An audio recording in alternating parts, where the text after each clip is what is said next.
बिस्मिल्लाहिर्रहमानिर्रहीम। मेरे मोहतरम दोस्तों बुजुर्गों, कल मैंने एक वीडियो डाली थी जिसमें नमाज के मुताल्लिक एक अहम मसला आप हजरात के सामने बयान किया था।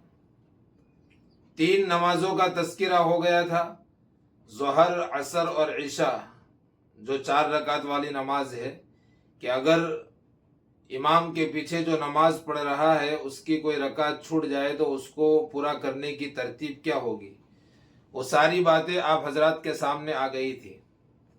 अब 2 नमाजें बची है, फजर की नमाज और मगरिब की नमाज।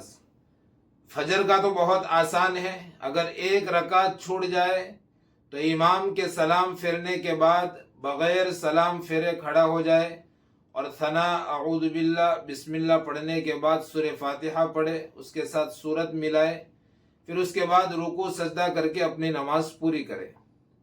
अब रहा मसला मगरिब की नमाज का।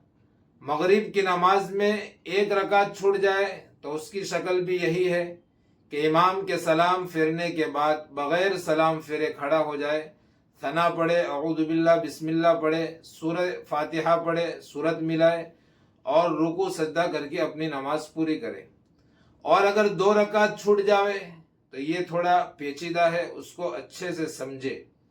अगर 3 रकात वाली नमाज में यानी मगरिब में 2 रकात छूट गई है तो इमाम के सलाम फेरने के बाद बगैर सलाम फेरे खड़ा हो जाए और सना पढ़े, अऊज़ु बिल्लाह बिस्मिल्लाह पढ़ने के बाद सूरह फातिहा सूरत पढ़ने के बाद रुकू सजदा करे, उसके बाद कायदे में बैठेगा और अत्तहियात पढ़ने के बाद खड़ा हो जाए, उसके बाद सूरह फातिहा पढ़े, सूरत मिलाए और रुकू सजदा करे, फिर कायदे में बैठकर अत्तहियात, दुरूद शरीफ और दुआ वगैरह पढ़ के सलाम फेर कर अपनी नमाज को पूरा करे। अल्लाह ताला हम सबको ये मसला सही से समझने की तौफीक नसीब फरमाए और इस पर अमल करने की तौफीक नसीब फरमाए।